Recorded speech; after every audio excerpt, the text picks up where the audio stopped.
take two. So the aroma touch is a beautiful, excuse my voice, aroma touch technique is a beautiful self-care practice for the whole family. It can be done on your hands, and there's a different graphic for the hands. It's a really beautiful, like 5-zone massage. 5 different moves, I mean, and on your loved one's backs or on your back.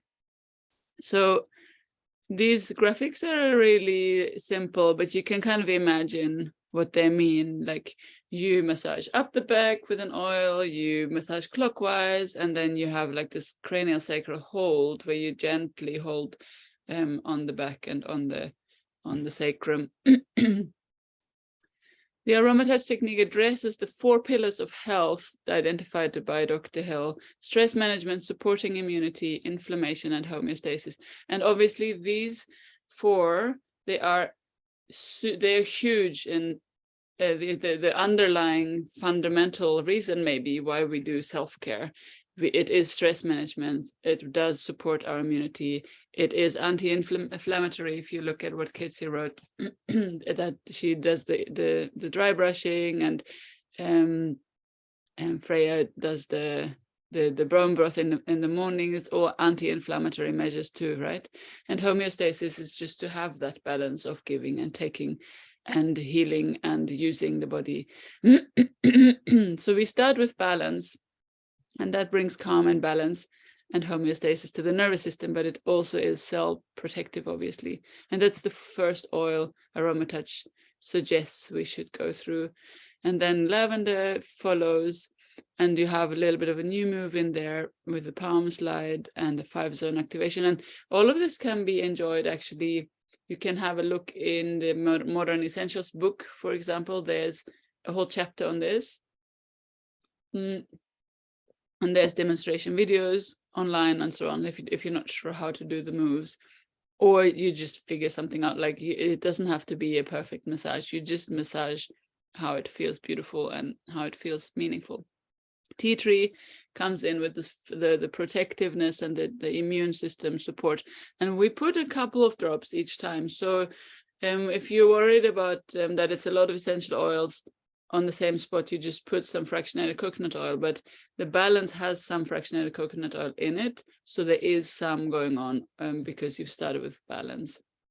It's followed by On Guard as protectivity. That was my you have protection from tea tree, and then you have protectivity, is like even more active protection from On Guard. And the aroma touch then comes in as the more muscular and anti-inflammatory and lymphatic gesture from the oils. And the last 3 oils, ice blue is in our worlds called deep blue, comes in as the deeper and more focused anti-inflammatory support. And then at the end, what we do is we put like a woolly blanket over the back so that the warmth and everything kind of keeps the oils in there. And then we go to the feet and wake the person up a little bit again by using wild orange and peppermint on the feet.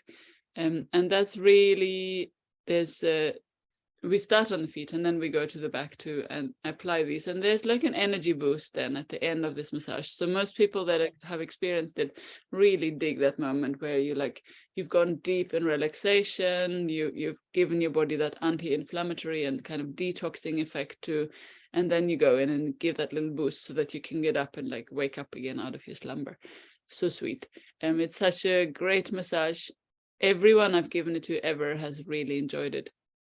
And I don't really follow the moves. I just do something with an oil for a moment and then I carry on. It's similar to the Symphony of the Cells, but the Symphony of the Cells is more protocols that are designed to treat certain conditions. And the aroma touch, you don't need to know what condition you have. You will benefit because it's a broad and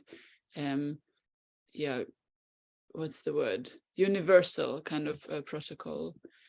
I really recommend it. And if you want, let me know in the chat group later on. I'll send through all the links, but I think you can just go onto the doTERRA.com website and type in AromaTouch, and you will find like the blog and so on. It will give you all the information for more.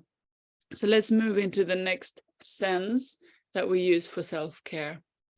When we smell, we know all that because we're all aromatherapy nerds here. Something powerful happens with our brain, and that can be freshly picked flowers or even just clean sheets. When you have hanged up your sheets on the washing line and the sun has dried them and they smell like summery, that can be a moment of happiness. Obviously, aromatherapy can lead to an elevated state of mind. It can lift us out of darkness. It can soothe us when we're sad. It can fill us up with hope. And in any way, you all use this sense a lot for self-care, I'm very, very sure, with intentional perfumes and sprays. So type into the chat if you like, what is your favorite self-care scent? Is there one oil that you usually use when you think self-care? Morley is asking, another question to space clearing. What's an alternative to burning Palo Santo and sage, or do you recommend this too? Oh, definitely. I mean, Palo Santo, no, because the sticks we buy here, they're probably not even the real Palo Santo. The real Palo Santo is a protected species by now, shouldn't be bought ethically, not hardly possible to find in an ethically traded way. So what we buy over here is often just some wood that has a lot of essential oil content in it, which we can just take from our Swedish forests, I think. So definitely use some wood and some sage if you have the Swedish sage, not the white sage, because again, that it's an endangered species, and if it's not grown in Sweden, I think we shouldn't be shipping endangered species around the world when we can have ethically sourced ones or grow them ourselves. And there's lots of other Swedish locally, like you can go foraging for herbs. There's one that's called, oh, I forget the name. Damn it. I will get back to you on that. That grows around in our forests here. That is really that you can use as like an incense too. And I love, like, if you love the smell of smoky incense in your air, definitely clear your space with that. I prefer my diffuser, but then I have actually one guy in Germany who makes these little incense hats by hand, and they're entirely free of any synthetics and any fillers. They're just herbs that he picks beautifully. It's just his hobby. He's like an IT guy. It's a hobby that he has. And I bought some of these incense little hats. That's a Christmas tradition from Germany, and those I can smoke. Yeah, the one from our forest, you know it, right? Is it like, it's like porridge, but it's not porridge. It's something like that. Posh. I don't know. We will post that once we remember. And definitely, like, anything that includes you seeking protection and seeking clearance and cleansing from nature. The element of air and the element of fire combined makes a good incense smoke situation, right? So you're lighting something from nature to put into your air, and you're asking fire to be a part of your cleansing of the space. So definitely recommend it in the simplest way possible. Just pick something outdoors and burn that, because it's already got more of a connection to you than if it's come from far away and is an endangered species. So you can make beautiful smoke sticks in the summer when you have an abundance of plants around. Right now, they'd be heavy on the fir trees. Making smoke sticks is really easy. You dry some flowers, and then you take a thin thread, and you just make like a fat stick of beautiful flowers that you have either picked wildly or in your garden, and then you can use those as an incense too. It's one thing I've dreamed of making. Maybe the summer will be the summer where we make smoke sticks in my garden, because I make one each year for myself. And it's quite easy, and I have sage in it, and I have calendula and rose and whatever else, like yarrow, whatever else is blossoming at that time, and I combine them into that. Self-care sense shifts for me depending on my inner process. At the moment, I love guaiac wood. This is the guaiac wood, by the way, Molly, is one of the Palo Santos. So when you go back into why it's called Palo Santo, guaiac wood is one of the the kinds of wood that has been used as an incense wood for a long time. And so they call it Palo Santo, where guaiac wood comes from also.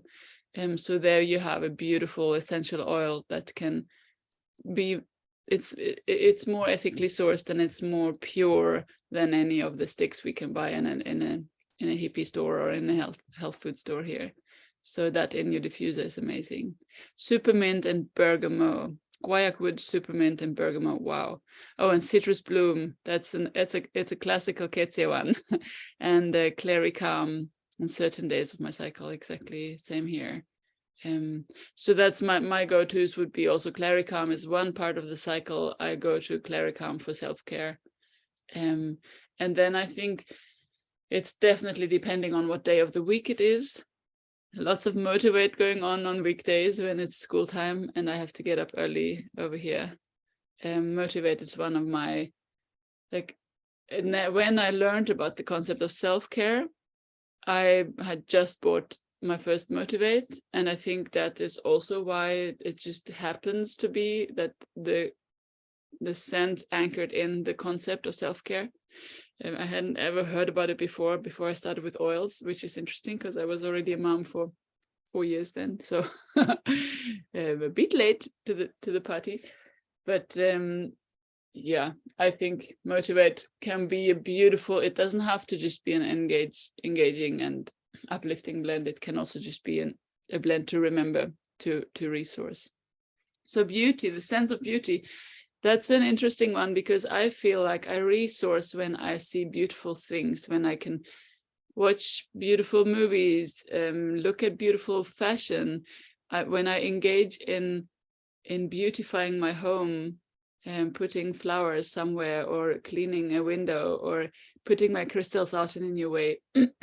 all the corners where I resource, I have beautified in some simple way. I don't know how you relate to beauty. Some people get stressed by it, but I get relaxed by being allowed to engage in beauty. It can be a beautiful cup, ceramics, beautiful. Yeah, just when things are high quality, usually they're also beautiful, and I love to just see them and photograph them and look at them, or even just in my garden. So I relate to beauty and the sense, my eyesight, the sense of sight and seeing beauty as a refilling practice. And I don't engage at all in the beauty industry in that way, where I like pluck my eyebrows or do my nails or anything, because all of the beautifying cosmetic things I find they're very quickly more toxic than healing in a way.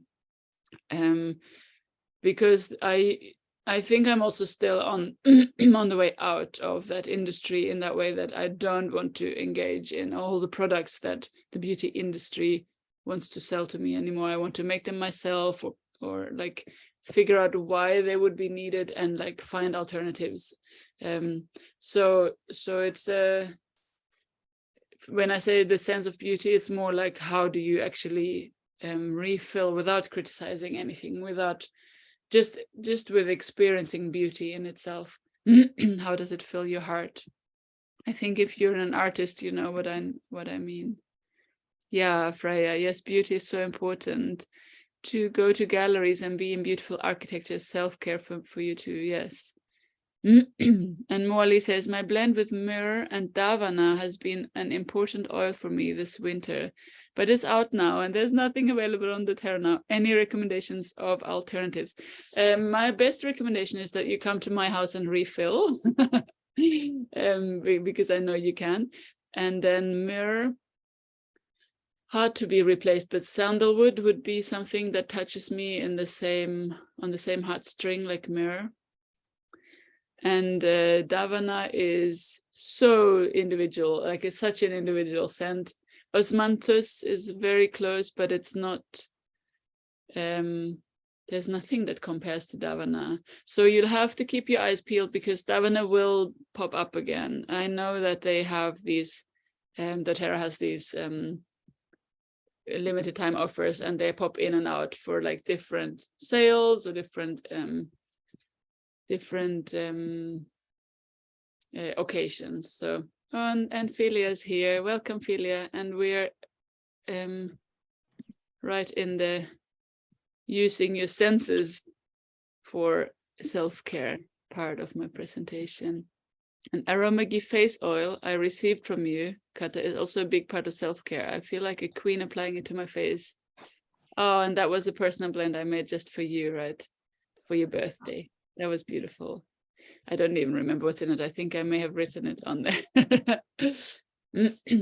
So an easy way for me to feel like I am giving myself both the touch, the cosmetic beautifying, and just the care is this salt scrub. I love making scrubs. I love adding all the fun botanicals in there, but the most simple one would just be some oil, some carrier oil or coconut oil, whatever you prefer on your skin, some Himalaya pink salt or sea salt, and then your essential oils. But I add algae powder in it. Now you can add some clay in it if you want to make more like a mask. There's different ways to add onto the scrub. And you see here, I don't download my presentation, so Canva's watermarks in there, but whatever. I kind of like Canva, so I'm okay with doing some advertisement for them.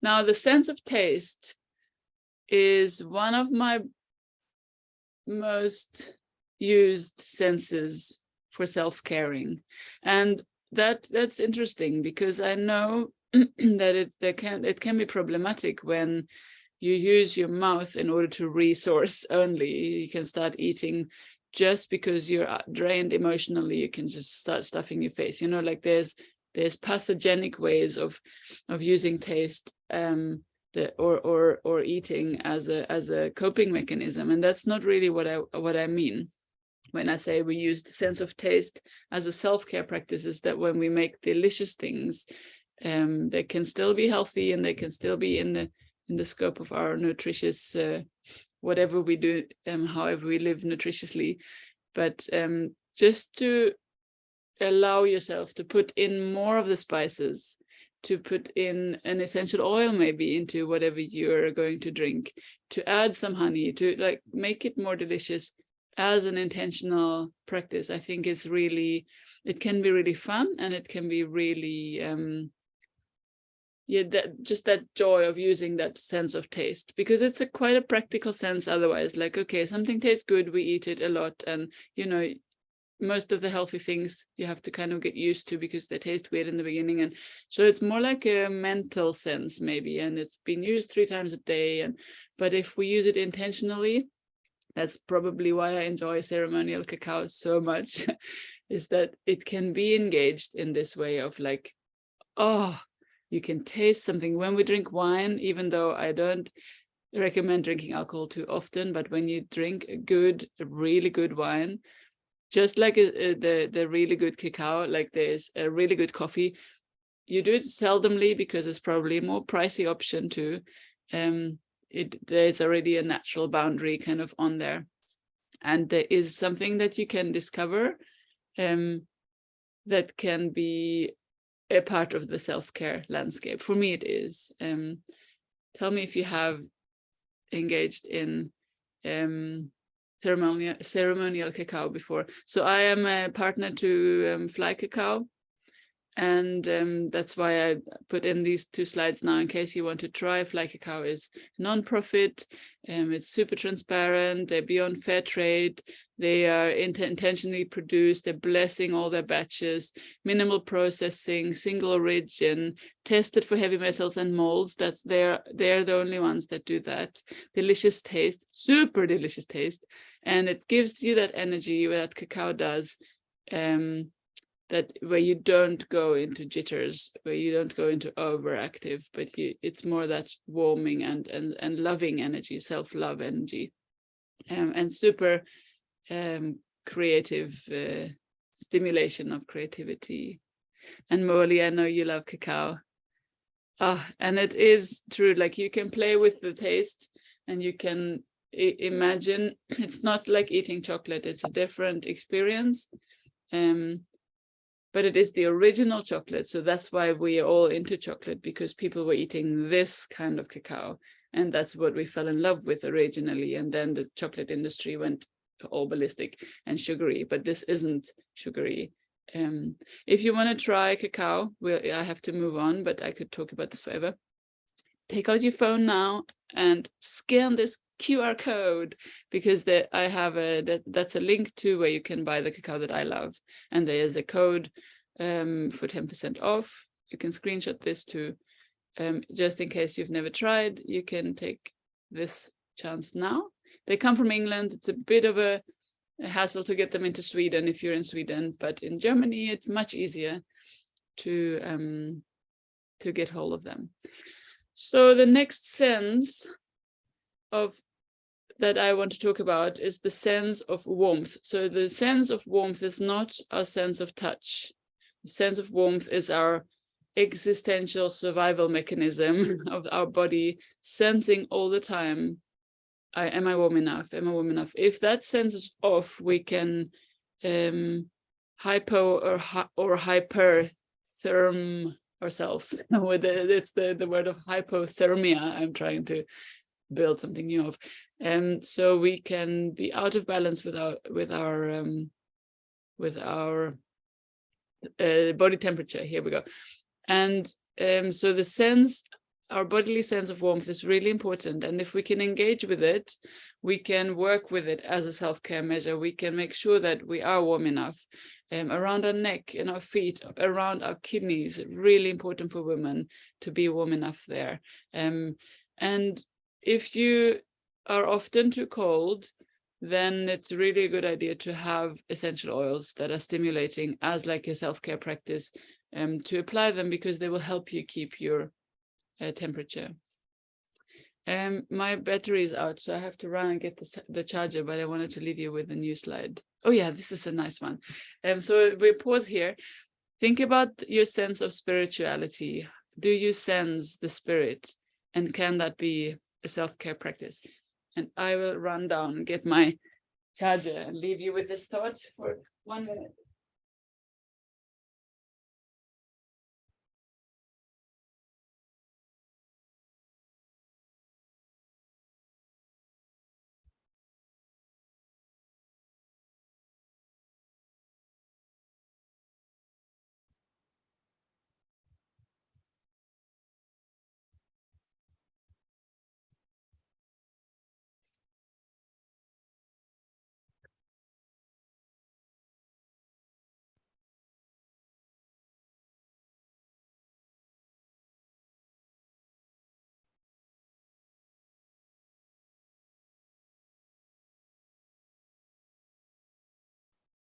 So we're all safe again.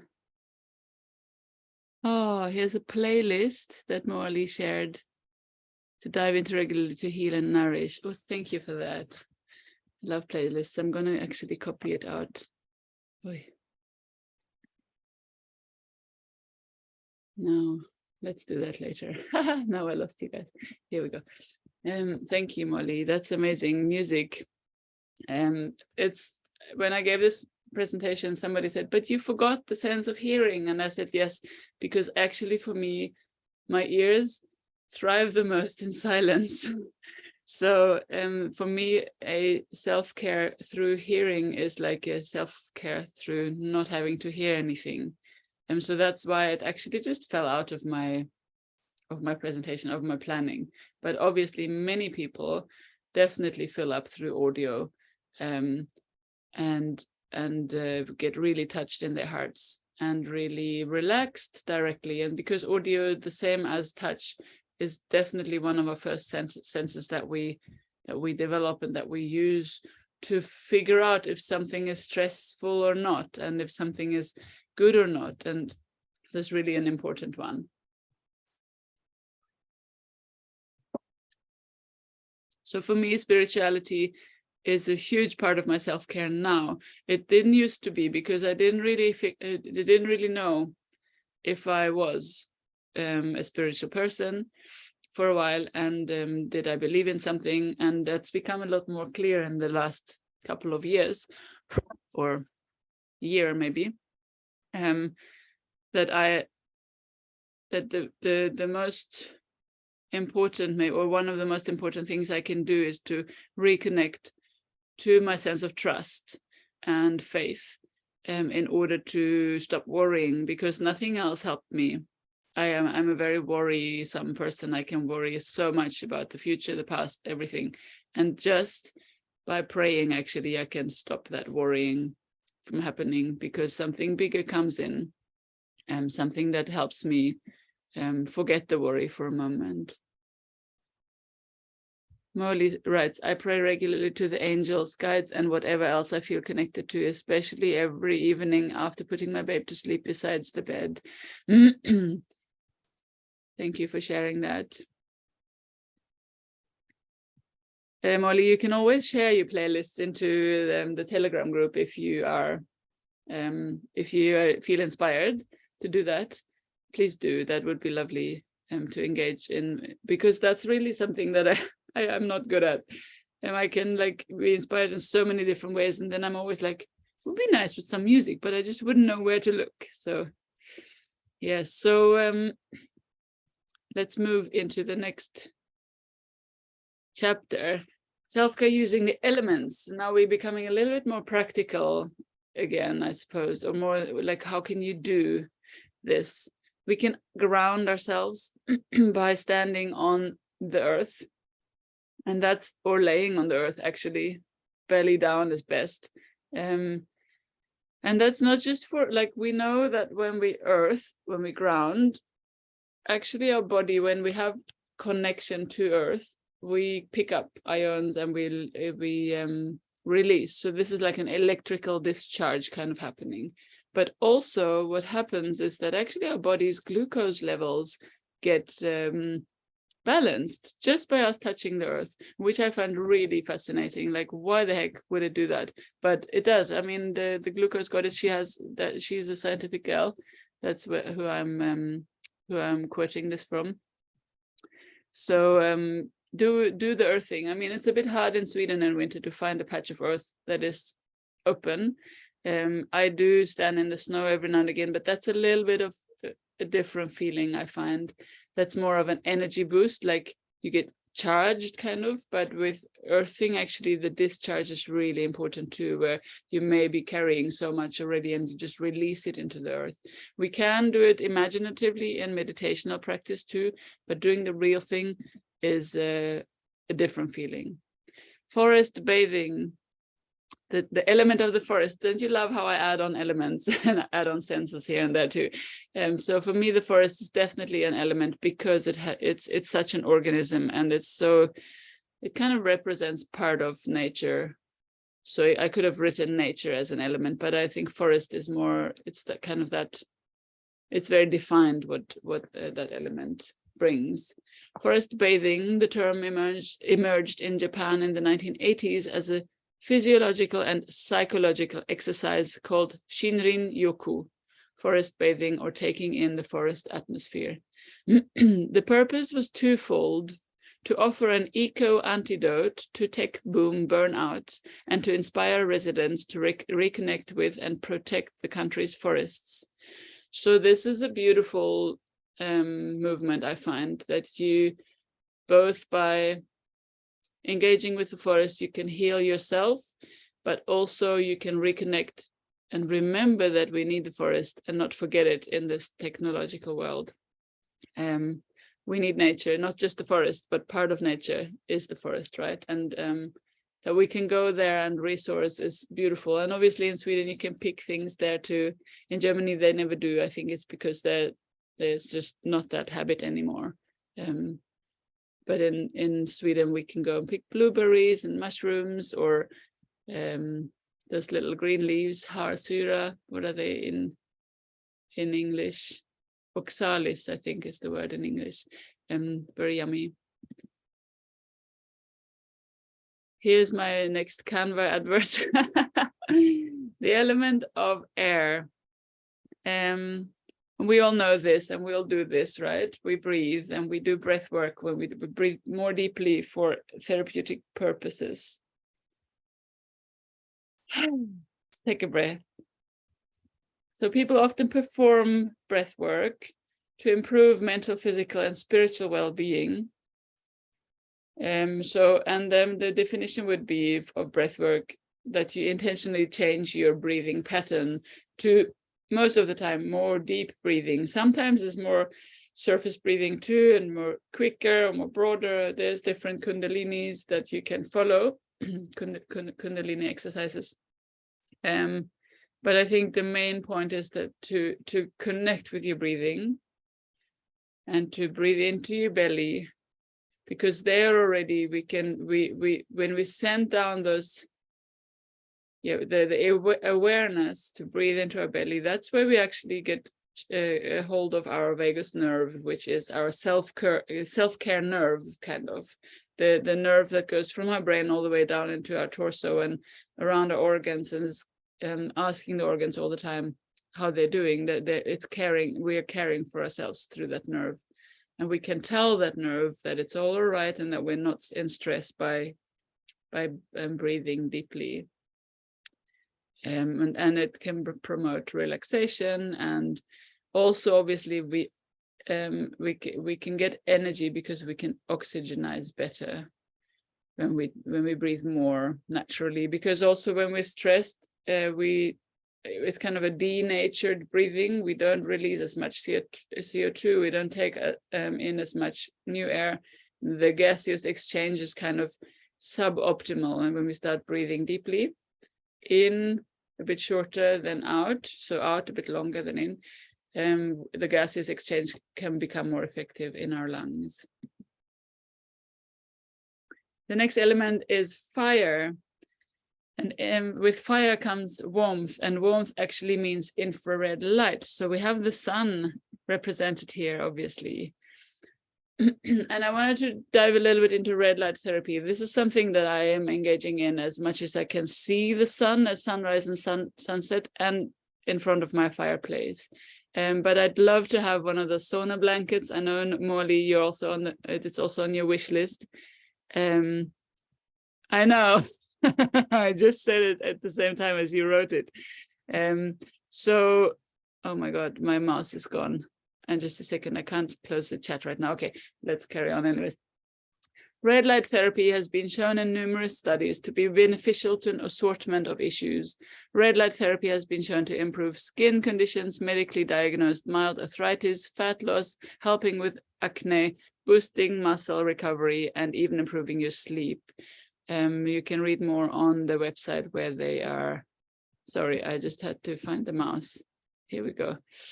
Where they sell those beautiful sauna blankets and all the other infrared light gadgets you could have. The sauna blanket is recommended by Lacey Phillips from To Be Magnetic. That's how I found out about it, and I think Molly, you found it there too. And they're sponsored by them. And I followed Bon Charge for a long time, and they seem to do really great work in this area. They both do scientific research, and they make the products that are the lowest EMF, where you get the lowest electromagnetic frequencies out of those, because it's all the electronic products, obviously. Let me just see what's Yes, there's so if you listen to the expanded podcast, there's always a 10% discount for the products that they're promoting. They have like a code, just like I had for the cacao. You know, they have like an affiliate relationship with the company, and then they're obviously grateful if you buy through their code. Natural red light, sun gazing, fire and candles. So sun gazing, that's something that I used to think we're just watching the sunset. But actually what we're doing by watching the sunset is that we're gazing into the sun, and that actually charges our cells with energy. Like, this is like NASA research. This is not just like biohackers that love the sun, but it's actually being researched. It's quite amazing. There's lots of controversy about it because you can do it wrong. You can look at the sun when it's too high above the horizon, and that can be not so good for your eyes if you look for a long time. But the way of sun gazing, when you start doing it, is actually you don't even look into the sun. You just watch the sunset and the sunrise if you want, and it gives your body the signal that, like, where in the day I am, and then, you know, our brain starts making the right signaling substances and so on. So we know that when we watch the sunrise, melatonin can start being produced and being received better. But it could also there's guys in these NASA scientific research projects, they actually could stop eating because they just consumed the sun. That I find interesting. I wouldn't want to try it, but thank you, Morley, for the code and the link in the chat. So the easiest way of engaging, or let's start here. Infrared sauna. Infrared light has been used for decades as a heat source for saunas. Before infrared saunas, so this is like a sauna that has just that infrared light coming at you, we had sweat lodges and traditional stone saunas, which we still have. In traditional saunas and sweat lodges, stones absorb energy from either an electronic heating unit or a fire. The light is stored in the stones and gradually releases during the sweat lodge or the sauna. Both methods are use light to heal the human body. So that I just didn't know this. And maybe I didn't go to physics class. I don't know, but I didn't. That's my little teenager just didn't want to go in there. So I missed that point, that heat is actually obviously stored sunlight. And when we release heat, we are actually absorbing the sunlight when we feel the heat. And that's just so cool. I find that like the sun's like, it puts itself into our trees, they make our logs, and I put them in my fireplace, and then the fire comes out. Combustion brings back that sunlight to me. I just find it beautiful. And infrared light doesn't just transfer heat to your body, it turns the water in your cells into batteries. This is likely why ancient cultures recognized the importance of fire, sweat lodges, and saunas, especially in winter.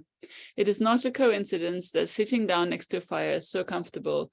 Firelight is natural and helps to manage melatonin production, as well as keeping our circadian rhythm under control. So lighting a candle in the evening instead of having a lamp by the bed is a really good idea. Yes, Molly, I'm very happy if you share this. The recording will be on YouTube. You can share this after the call, definitely. A fireplace or fire pit isn't just an ornamental detail of your home, and but it is also, or it is a tool you can use to live a healthier life. And anyone who has a fireplace knows that, because just that fascination of sitting by the fire and looking into it is already a therapeutic self-care moment. I just find that beautiful. Now, we had to add some water here, not to leave out any of the elements, but I'm not so fond of this. It's a huge trend, cold water therapy, and I have beautiful oil friends too, doTERRA friends, that like hop into a stream in winter in Norway every single day. I just don't seem to be of that composure. So if you have the right constitution, you can receive really beneficial therapeutic help, self-care help of cold water. Even just turning the shower cold after you've showered apparently is a good thing. I wouldn't know, I bathe very warm, so but if you're interested in figuring out how you can engage with cold water and ice, look at the Iceman Wim Hof for details. There's some breath work involved too, and he's cool. So obviously hydration is a self-care practice, drinking enough water, but also drinking high quality water.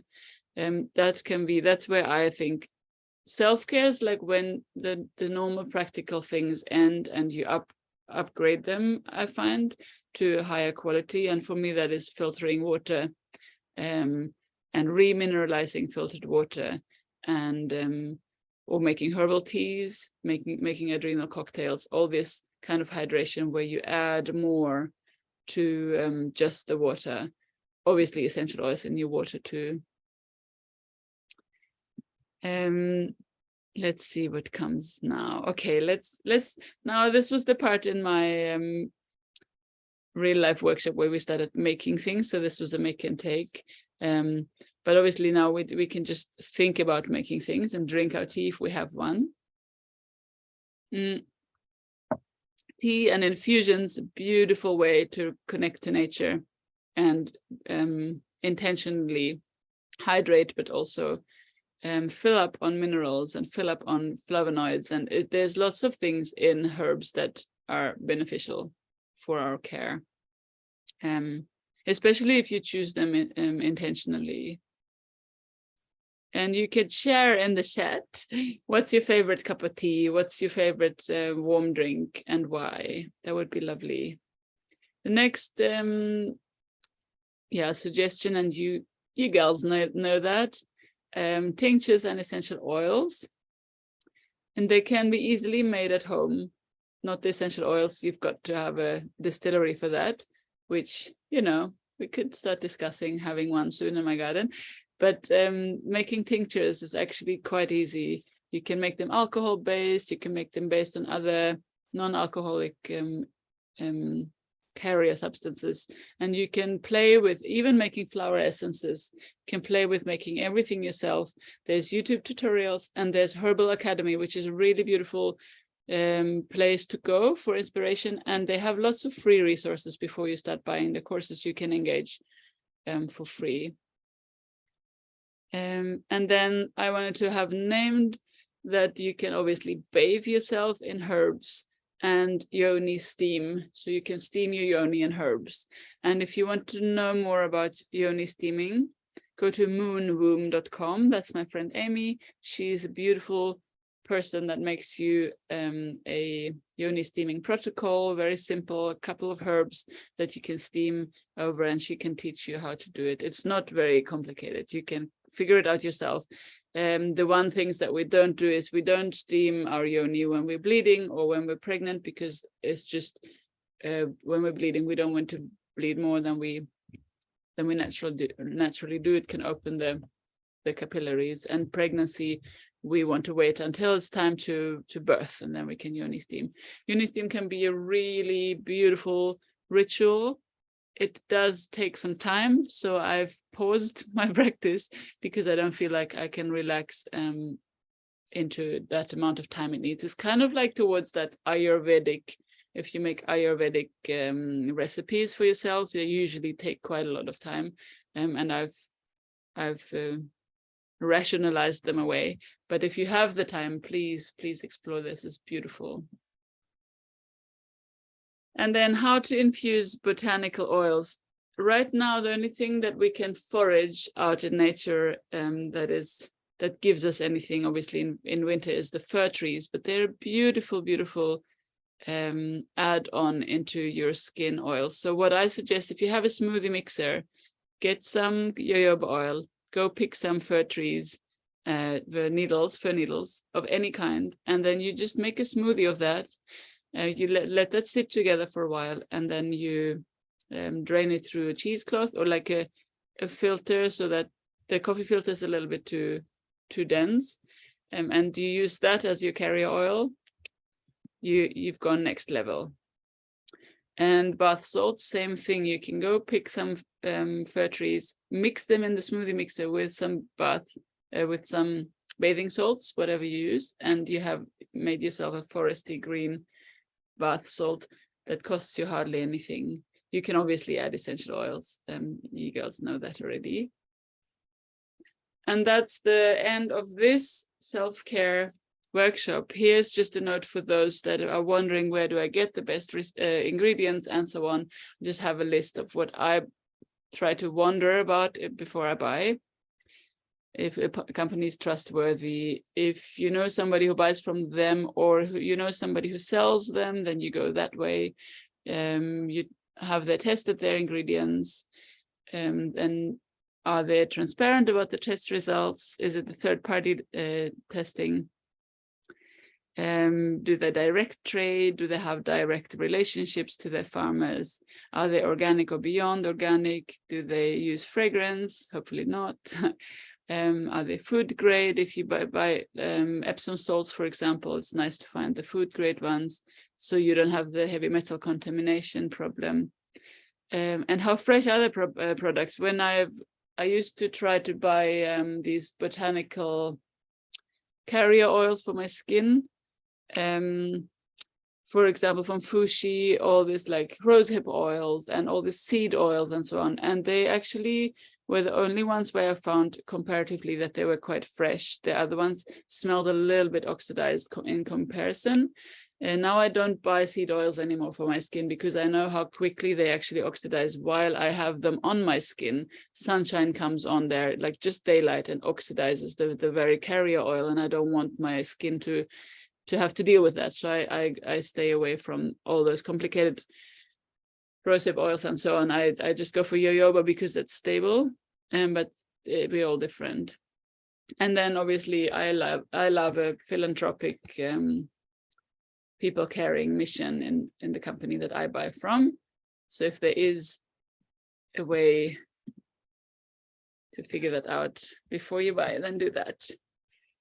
Thank you everyone for this beautiful Sunday morning, and it is 10 o'clock. I did it again, 1 hour, even though we had some hiccups, technical problems. Are there any more questions? Put them in the chat now. And if you learned something new today, I'm happy for you.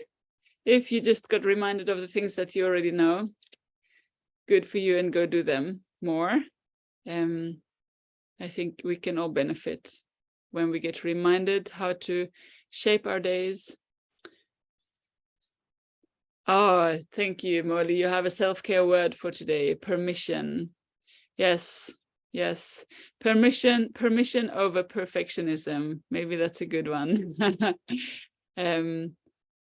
Yeah, permission is good. I give you all the permission you need for all of it. And I mean, sometimes it's a little bit hard to figure out, like, where does normal hygiene end and where does self-care start, right? And I mean, obviously it's just in our heads, because I can take a shower and get clean, and I can scrub myself with my salts and get clean, but not have experienced anything. And I can intentionally do the whole thing. I can intentionally just go and breathe, and I have done myself a big service. So we have to engage our imagination in that way, and make it what it deserves to be. Wow. Thank you, everyone. I'm going to say goodbye to the recording. And thank you for watching, those of you that have engaged via the link on YouTube.